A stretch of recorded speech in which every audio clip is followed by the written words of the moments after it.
Well, papunta kami ngayon sa Kamanggahan. Anak ko si Jinjen.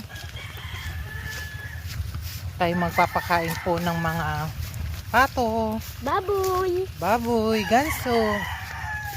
Yung aso tapos na kanina. Kaya doon tayo magpapakain.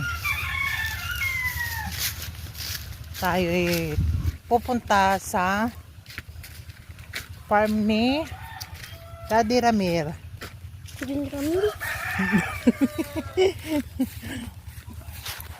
Iharap natin yung camera. Paano ba iharap itong camera? Paano iharap yung camera? Hindi niya. Ko rin alam ni. Pasensya na ako kayo sa aking look. O, diba? Teka, look, oh. Oy, ang ganda. Green na green ang ating kapaligiran, besh. Oops! Naka-yellow ka rin pala. Nak. Ayan, papunta na tayo sa aming tahanan. Ay. Ang ganda ng mga palay dito, besh. Mga beshi kong Maricoy. Umapakan niya na. Teka, look, oh. Oh, wag kayo. Kung hindi dahil sa mga magsasaka, wala tayong kakainin na bigas. Diba? Pakita niyo kung gaano kalaki mi. Lawak. Ang lawak ng ating palayan. Hindi pala sa amin. Kaburikiran. Hindi ka na, baka maulog ka dyan. Ay, mami, nahulog ako! Ayan ang aming mga tutais. Welcome. Isa namin, hindi naman talaga. Baka mapaka may mga taniman. May bagong tanim mga yan. Welcome po sa aming munting ano. Kaya kulay brown po yan kasi nisprehan po ng pamatay damo. Para po kasi nagtanim-tanim po kami ng ayan. Kamatis. This one is talong. Ang dami po yan nakatanim dyan. May sili din po. Huwag tayo magdilig dahil ang kaulapan natin is medyo makulimlim. Baka umulan po mamaya. Marami po tayong tanim dito ngayon.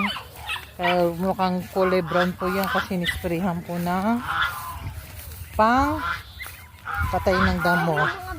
Take a look po sa aming mga alaga. Diba? Mga pato.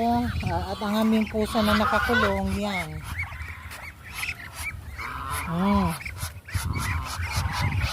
Ay, sa mga ito.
love goes.